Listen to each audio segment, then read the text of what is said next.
Hello friends, IAS PCS study के इस online platform पे आपका स्वागत है। हम लोग यूपीएससी मेंस का सिलेबस को कंप्लीट कर रहे हैं और मैं आपको यूपीएससी मेंस का जीएस 4 में अभी पढ़ा रहा हूँ। अक्टूबर मंथ है, अक्टूबर मंथ में हम लोगों ने संकल्प लिया था कि जीएस 4 को पूरा आपको कंप्लीट करा देंगे। डेली 12 बजे की आधे आधे घंटे की ये क्लासेस होती हैं। इसी क्रम में मैंने आपको सिलेबस में, यूपीएससी के सिलेबस में पहला टॉपिक को कंप्लीट करा दिया। मानवीय क्रियाकलापों में नीति शास्त्र का सार तत्व, ये ऊपर जो क्लासेस हैं उसमें हो चुकी हैं और हमने बेसिक इंट्रोडक्शन और जो बैकग्राउंड है और जो की कॉन्सेप्ट्स हैं, कीवर्ड्स हैं, उन सब चीज़ों को हमने समझ लिया है।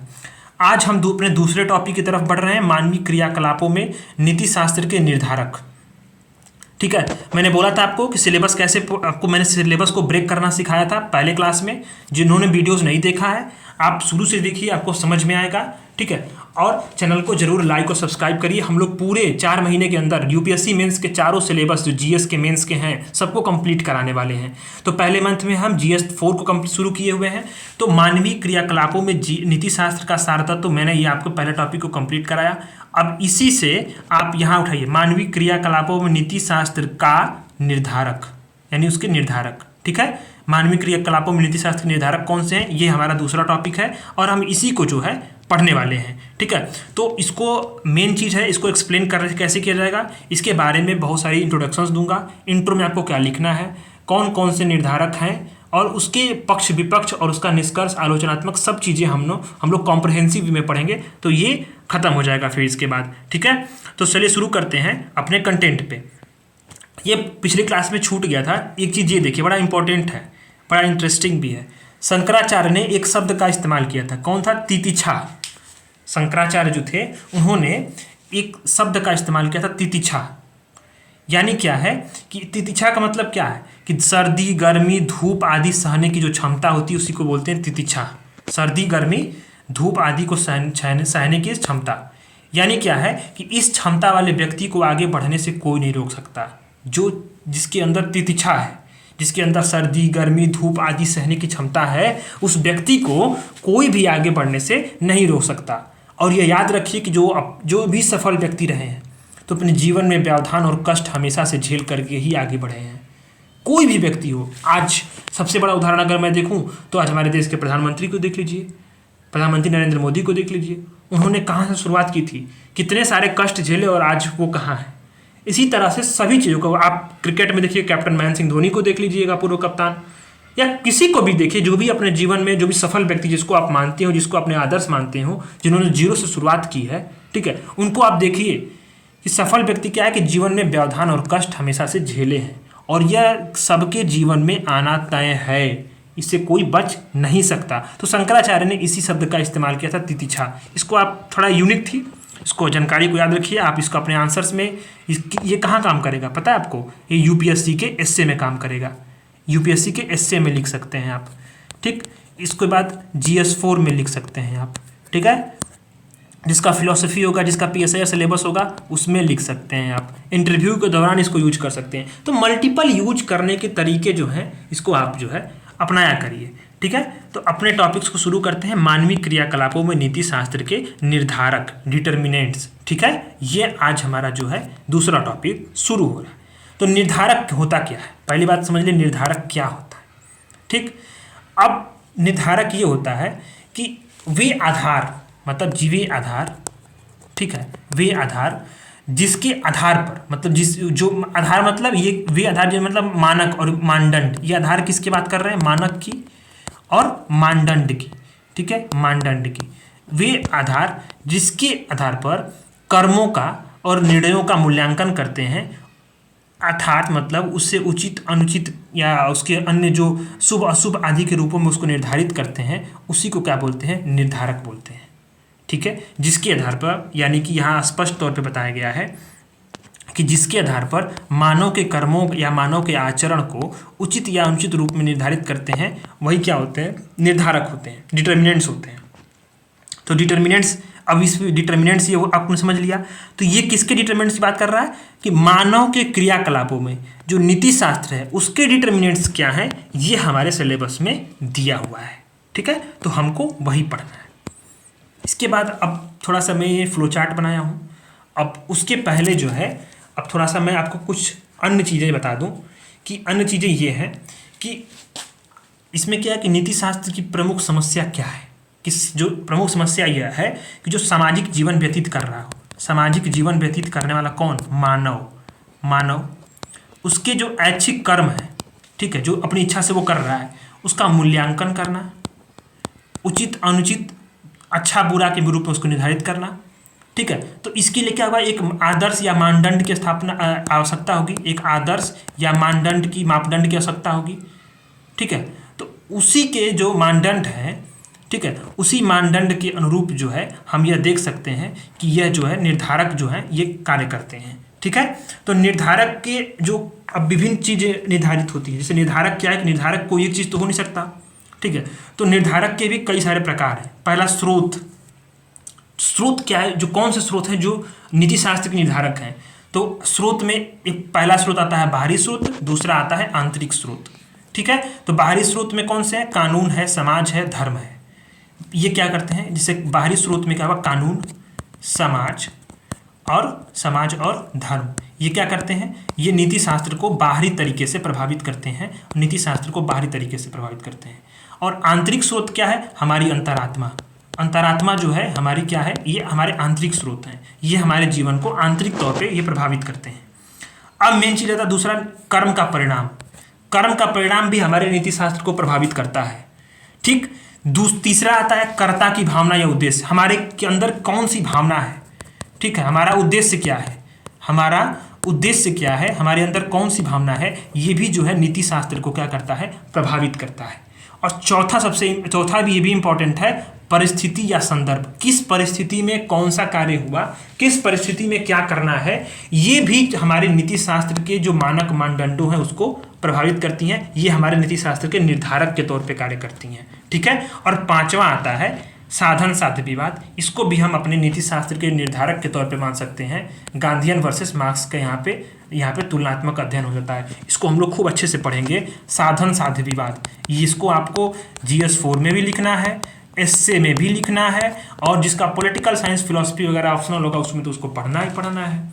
तो ये आप जरूरी है कि इसको आप अच्छे से पढ़ेंगे। और ये वाली क्लास हम लोग स्पेशल एक क्लास लेंगे गांधी वर्सेस मार्क्स पे, इसमें साधन साध्य विवाद पे हम लोग डिस्कस करेंगे। तो ये भी साधन साध्य विवाद भी जो क्या है, ये भी हमारे नीति शास्त्र के निर्धारक के रूप में कार्य करता है। अब आपको आंसर्स लिखने हैं। मेन चीज़ है कि जो मैंने नोट्स बनाया है वो सीधे सीधे आपको आंसर्स लिखने में मदद कर सकता है। आपको समझने के लिए फिर आपको क्लास करनी पड़ेगी, इसीलिए मैं क्लास ले रहा हूँ, ताकि नोट्स भी मैं आपको दे सकता था, पर नोट्स देने से आपको समझ में बिल्कुल नहीं आएगा, क्योंकि क्या है कि कॉन्सेप्ट समझना बहुत जरूरी होता है। अगर प्रश्न थोड़ा सा घुमा दिया तो आप अपने विवेक से आंसर लिखना चाहिए। तो इसके लिए क्या है कि कॉन्सेप्ट आपको आना बहुत जरूरी है। तो भूमिका के तौर पर आप लिख सकते हैं कि नैतिकता के जो निर्धारक की विवेचना इसलिए आवश्यक है, ठीक है। अगर आपको मानवीय क्रियाकलापों में नीति शास्त्र का या नैतिकता का निर्धारण का टॉपिक से प्रश्न आए तो भूमिका क्या लिखनी है कि नैतिकता के निर्धारण की विवेचना इसलिए आवश्यक है ताकि हमें यह पता चल सके कि क्यों, मतलब किस परिस्थिति में हमें क्या करना चाहिए या क्या नहीं करना चाहिए। इसलिए इससे जवाबदेहिता में क्या होगी, आसानी होगी, ठीक है। भूमिका में आप लिख सकते हैं, मतलब क्यों, क्योंकि देखिए कि नैतिकता के निर्धारण की विवेचना क्या है, इसलिए आवश्यक है ताकि हमें यह पता चल सके कि किसी भी परिस्थिति में क्या करना चाहिए, क्या नहीं करना चाहिए, और जवाबदेहिता में इससे आसानी होगी, ठीक है। तो निर्धारक आपने देख ही लिया कि निर्धारक उन मानदंडों या आधारों को कहते हैं उसके आधार पर क्या है कि मानव के आचरण का मूल्यांकन किया जाता है, यथार्थ उचित या अनुचित के रूप में इसको वर्गीकृत करके आपको समझाया जाता है, ठीक है। अब क्या है कि विभिन्न निर्धारक क्या हैं। सबसे बड़ी बात है कि जो निर्धारक तो होते हैं, तो निर्धारक के अगर क्रिस्प तरीके से अगर मैं इसको बताऊं, मतलब एकदम छोटे से बात में आपको बताऊं, तो निर्धारक सबसे मूल चीज़ क्या है। अभी वर्तमान में देखा तो कानून हमारे एक निर्धारक है, जो हमारे अब मैं बाहरी स्रोत से बात कर रहा हूँ, ठीक है, और जो एक कॉम्प्रहेंसिव में बात कर रहा हूँ, मैंने जो कैटेगराइज किया था 5 वे में, उसको छोड़िए। अब आप देखिए कि विभिन्न निर्धारक हमारे नैतिकता के कौन कौन से हैं। तो कानून है, दूसरा समाज है, तीसरा धर्म है, चौथा क्या है, परिणाम है, पांचवा क्या है, अंतरात्मा है हमारी अंतर की, ठीक है। फिर कर्ता की भावना है या उद्देश्य है, परिस्थिति या संदर्भ है, कर्म का स्वरूप है और कर्म की विषय वस्तु है। ये हमारे क्या हैं, हमारे जो हैं विभिन्न निर्धारक हैं, किसके, नैतिकता के विभिन्न निर्धारक है जो हैं, ये हमारे जो बताएं। ठीक है, तो आपको ध्यान देना है कि जो जो नैतिकता के विभिन्न निर्धारक हैं उनके बारे में अच्छे से जो है इसको अध्ययन किया जाए। तो कानून, समाज, धर्म, परिणाम, अंतरात्मा, कर्ता की भावना, परिस्थिति, संदर्भ, कर्म का स्वरूप और कर्म की विषय वस्तु, ये सारे जो चीज़ें हैं वो क्या हैं, आपके नैतिकता के निर्धारक के रूप में कार्य करते हैं। ठीक है, तो अब इसी तरीके से अगर मैं मानूं तो अब एक यहाँ स्टेटमेंट है, तो जो भी मैं स्टेटमेंट यहाँ लिखा हूँ, चाहे जो मैं बता रहा हूँ, तो उसको आप सीधे अपने आंसर्स में इंक्लूड कर सकते हैं। और उसको लिखने से फ़ायदा ये होगा कि आपका आंसर ऑथेंटिक होगा, आपका आंसर वैल्यू एडिशन से रिच होगा, वैल्यूएशन उसमें होंगे, और साथ साथ जो है आप दूसरों से अच्छा कर पाएंगे, नंबर गेन करने में सफल हो पाएंगे। तो अब यहाँ पे कानून तो है ही, विधि निर्धारक में कानून भी है, तो क्या कानून, राज्य के कानून नैतिकता के निर्धारक हैं, इस पर हम लोग चर्चा करने वाले हैं। इसके पहले क्या है कि एक जीएस मिल का कथन है, इसको आप लिख सकते हैं अपने आंसर्स में भी, कि किसी भी राष्ट्र का मूल्य उसके व्यक्तियों का मूल्य है जिससे वह बना है। जीएस मिल बहुत इसको आप पीएसआईआर में बहुत अच्छे विचारक रहे, और ये पीएसआईआर में थिंकर से पढ़ते हैं, वेस्टर्न थिंकर, यानी जिसका पॉलिटिकल साइंस और इंटरनेशनल रिलेशंस जो इसका ऑप्शनल है उसमें जीएस मिल को पढ़ना है। ठीक है, और मिल ने ये उदारवादी विचारक थे, और इन्होंने बोला कि किसी भी राष्ट्र का मूल्य मतलब उसका जो वैल्यू है, ठीक है, ये मूल्य मतलब दाम वाला, प्राइस वाला वैल्यू नहीं, मूल्य को भी मैंने दूसरे क्लास में एक्सप्लेन किया कि मूल्य क्या होते हैं। ठीक है, तो मूल्यों के बारे में जो दो भावनाएं थी, एक तो प्राइस, दूसरा उसका मूल्य। तो वास्तव में उसकी वैल्यू क्या है, ठीक है, राष्ट्र का उसके व्यक्तियों का मूल्य है जिससे वह बना है। ठीक है, तो राष्ट्र का मूल्य कोई अपना निरपेक्ष मूल्य नहीं होता, वो व्यक्तियों के मूल्य के समतुल्य होता है। ये किसका कथन है, जीएस मिल का। तो ये इसलिए लिखवाया गया ताकि क्या है कि राज्य के कानून क्या है, हमारे नैतिकता के निर्धारक हैं। इसके यानी कि नैतिकता के निर्धारक के तौर पे राजकीय नियम जो है वो होते हैं। ठीक है, अब क्या था कि अब इसमें मैं आपको पढ़ता जाऊंगा, सारी चीज़ें समझाता जाऊंगा। ठीक है, आप उसमें एकदम बिल्कुल टेंशन मत लीजिए। इसमें आप देखिए, थोड़ा सा मैं आपको एक्सप्लेन कर दूं कि किस प्रकार से कहा जाता है कि जो ये राज्य का कानून है वो नैतिकता का निर्धारक है।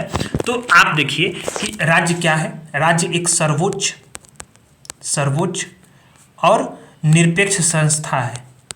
ठीक है, निरपेक्ष संस्था है, ये संस्था है, राज्य एक सर्वोच्च और निरपेक्ष संस्था है जो किसी अन्य सत्ता पे क्या है, आश्रित नहीं है, किसी अन्य सत्ता पे आश्रित नहीं है। ठीक है, इसलिए क्या हुआ कि राज्य आचरण संबंधी जो भी नियम बनाता है वो क्या होता है, आपका नैतिकता का मानदंड बन जाता है, नैतिकता का मानदंड बन जाता है। ठीक है, यानी क्या है कि अब राज्य क्या करता है कि दंड के भय से ठीक है, भय और प्रलोभन के माध्यम से जन सामान्य को नैतिक कर्म के लिए क्या करता है, बाध्य करता है, ये बाध्य करता है। ठीक है, तो हीगल के अनुसार क्या है, राज्य क्या है, नैतिक। अब देखिए ये भी हीगल एक बहुत बड़े विचारक हैं। ठीक है, और ये आप पॉलिटिकल साइंस वाले पढ़ते हैं। तो हीगल क्या है, हीगल ने बोला कि राज्य क्या है, नैतिकता का मूर्त रूप है। यहाँ आप कोट कर सकते हैं, यहाँ मैंने कोट कर सकते हैं, हीगल के अनुसार राज्य क्या है, राज्य नैतिकता का मूर्त रूप है, नैतिकता का मूर्त रूप है, यानी ये इसके पक्ष में क्या है, बात करते हैं, मूर्त रूप है। क्यों, क्योंकि ये जो भी कानून बनाएगा वो आपको करना है। ठीक है, अतः मानव जीवन में नैतिक लक्ष्य की प्राप्ति के लिए क्या है कि जो नैतिकता राज्य के जो नियम है उसको पालन करना अपरिहार्य है।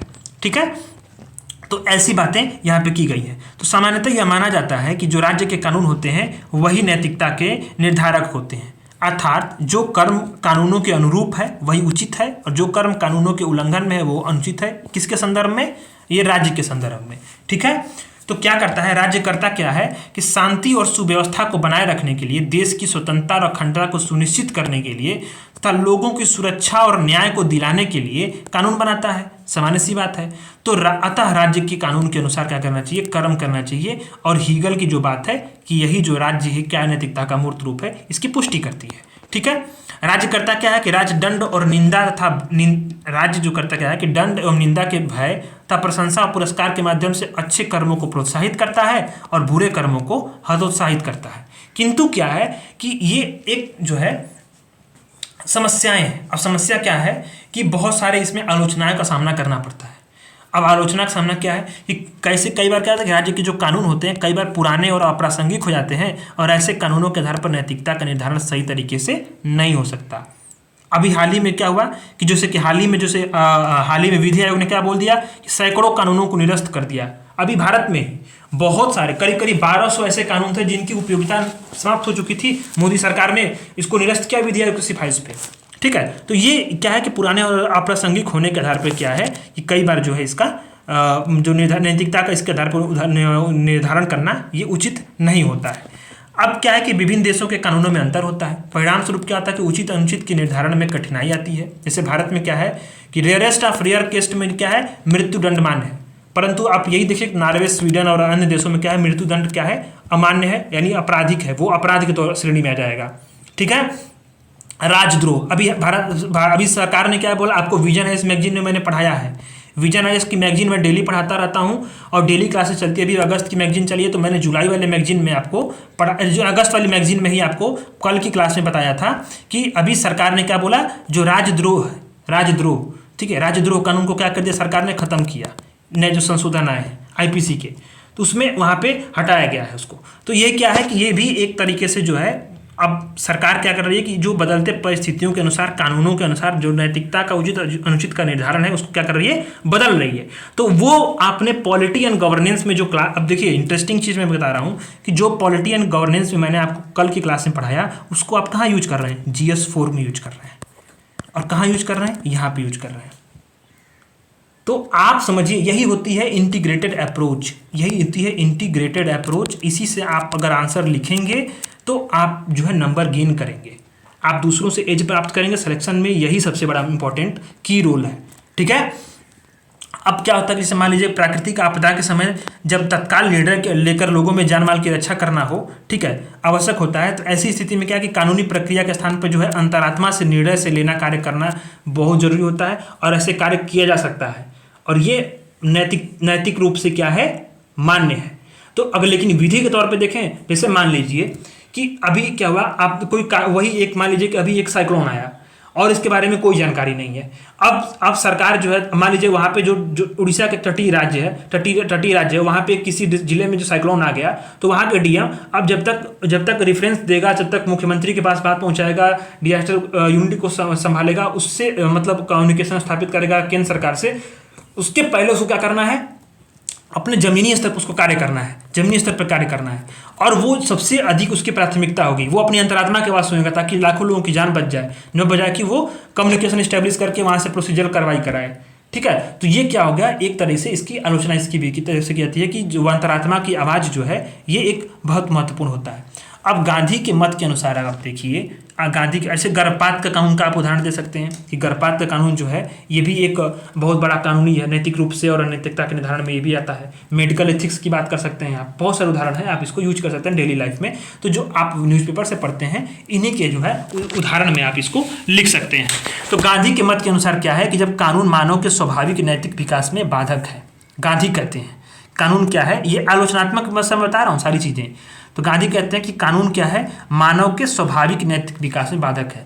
राज्य दंड और भय व पुरस्कार के लोभ के माध्यम से अच्छे कर्मों तथा बुरे कर्मों से दूर रहने के लिए विवश करता है और अच्छे कर्मों को करने के लिए प्रोत्साहित करता है। दंड और भय कारण लोगों को करना पड़ेगा का भाव उत्पन्न होता है। जैसे मान लीजिए, सही बात है, होता क्या है कि जैसे कि करना चाहिए की भावना कभी नहीं होगी, मतलब हमें ये कार्य करना चाहिए, ये वाली भावना किसी व्यक्ति में तो कभी नहीं होगी। दंड के और भय के माध्यम से राज्यकर्ता क्या है, करना पड़ेगा का भाव उत्पन्न करता है, जबकि नैतिकता का संबंध क्या होता है, चाहिए से होता है, न कि पड़ेगा।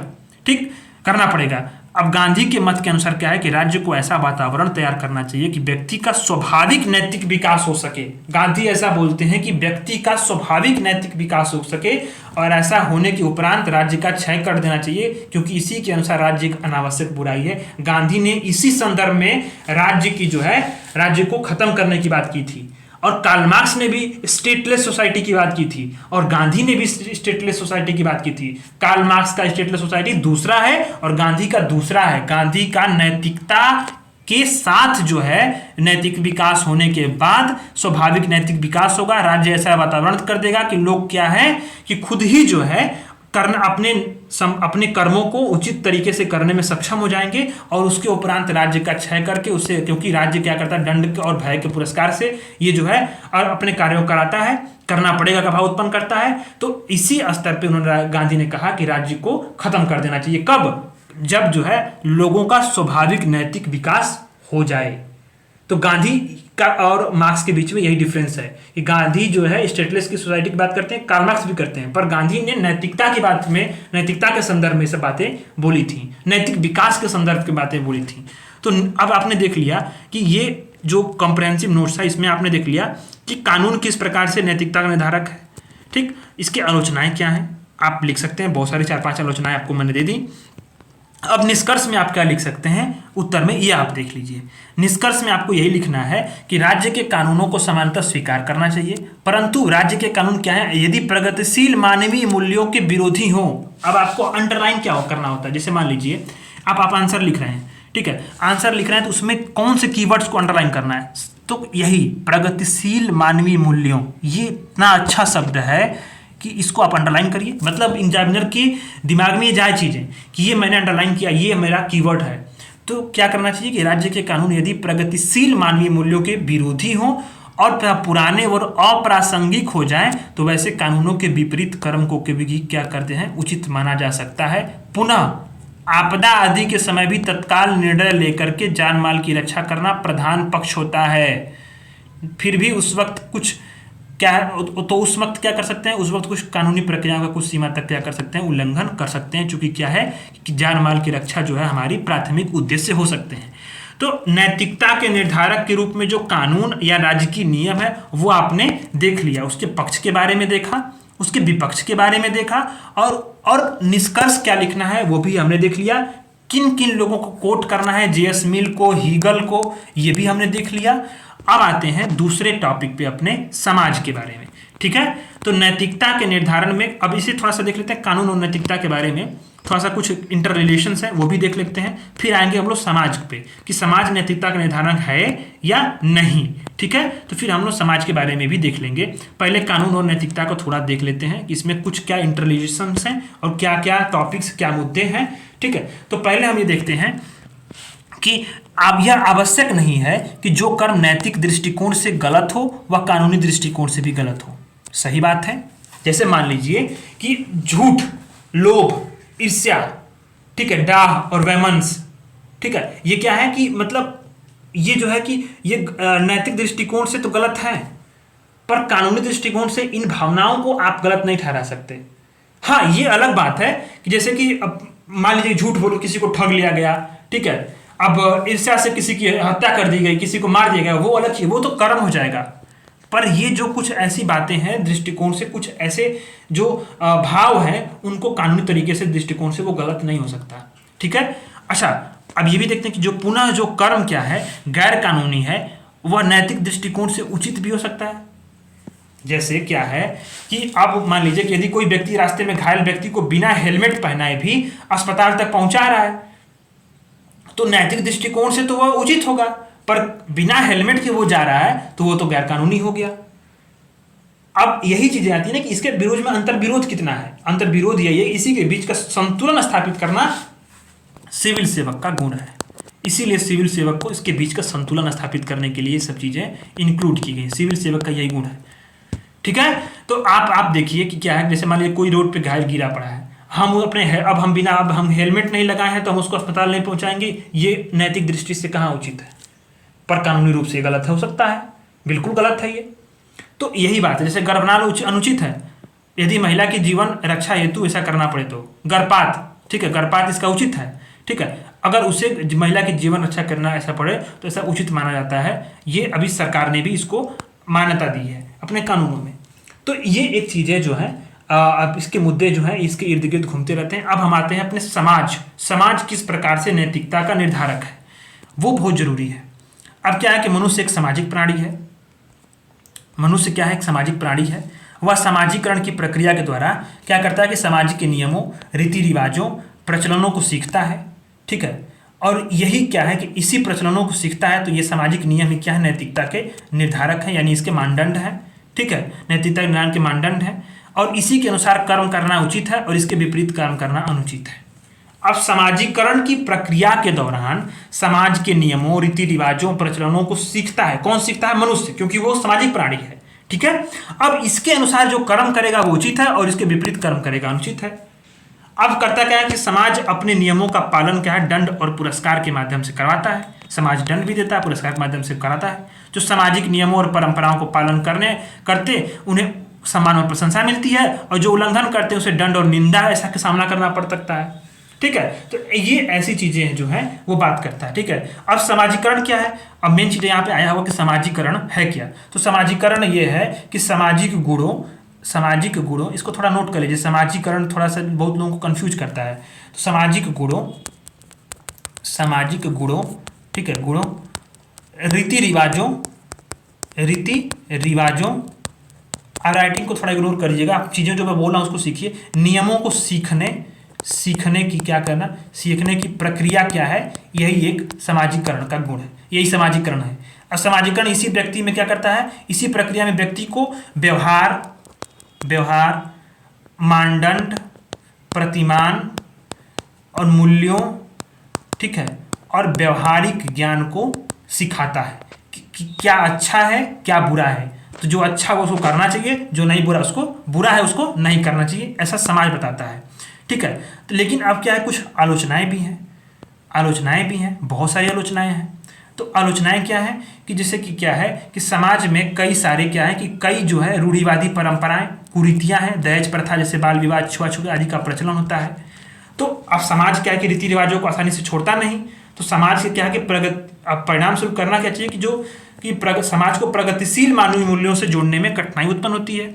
अब जैसे क्या है कि खाप पंचायतें क्या हैं, खाप पंचायतें वर्तमान में उन्हें सामाजिक दर्जा प्राप्त है, पर वो कानूनी रूप से दर्जा उनको प्राप्त है नहीं, और कई बार ऐसे निर्णय देती हैं कि जो प्रगतिशील मानवीय मूल्यों पर प्रहार करते हैं। ऐसे में अगर हम देखें तो इन्हें नैतिकता के निर्धारक तत्व के रूप में स्वीकार नहीं किया जा सकता। पहली आलोचना हो गई। ठीक है। अब सामाजिक नियमों जैसे जैसे भिन्नता दिखाई देगी, कालांतर में उसमें परिवर्तन होगा। परिवर्तन तो प्रकृति का नियम है। अब उसमें कई बार विरोध भी होगा, परस्पर विरोध उत्पन्न होगा। तो ऐसी स्थिति में क्या है कि जो नैतिकता के मानदंड को स्थापित करने में क्या होगी, बुराई होगी, उसको जो है उसको कठिनाई उत्पन्न हो जाएगी। ठीक है। तो कई जो मान्यताएं हैं, कुरीतियां हैं, अब जैसे कि बाल विवाह हो गया, खाप पंचायत हो गया, ऑनर किलिंग हो गया, ये सब चीजें क्या हैं, सामाजिक जो है बुराइयां एक तरह से हैं, और इनके तौर पे नैतिकता के मानदंड के तौर पे स्वीकार करना एक बहुत बड़ी चुनौती के रूप में है। अब निष्कर्ष में हम लिख सकते हैं कि सामाजिक नियमों को सदैव नैतिकता का निर्धारक नहीं माना जा सकता। यदि सामाजिक नियम अंधविश्वास और रूढ़िवादिता को बढ़ाते हैं और प्रगतिशील मानवीय मूल्यों को प्रहार करते हैं, तो वैसी स्थिति में उन्हें नैतिकता का निर्धारक हमें नहीं मान सकते। तो ये आप निष्कर्ष लिख सकते हैं। जब आपको लिखने को आ जाए कि सामाजिक जो है नियम है कैसे नैतिकता का निर्धारण है, स्पष्ट कीजिए। अब इसके समर्थक कौन है सामाजिक नियमों के? मेन चीज तो ये भी है ना, यहाँ पे आप नोट कर लीजिए कि समर्थक कौन कौन से मुख्य हैं। तो वो है हॉब्स के बारे में आप पॉलिटिकल साइंस जो पढ़े होंगे वो जानते होंगे। हॉब्स विचारक थे। और बेन क्या है, और बेन और हॉब्स जो है इसके सबसे बड़े समर्थक हैं किसके, सामाजिक नियमों के। सामाजिक नियम कैसे नैतिकता के निर्धारक हैं। ठीक है। तो आज हमने जो आधे घंटे की क्लास में हमने क्या सीखा कि जो हम कैसे नीति शास्त्र जो है वो नीति शास्त्र के किस प्रकार से, जो आप देखिए मानवीय क्रियाकलापों में नीति शास्त्र के निर्धारक टॉपिक था।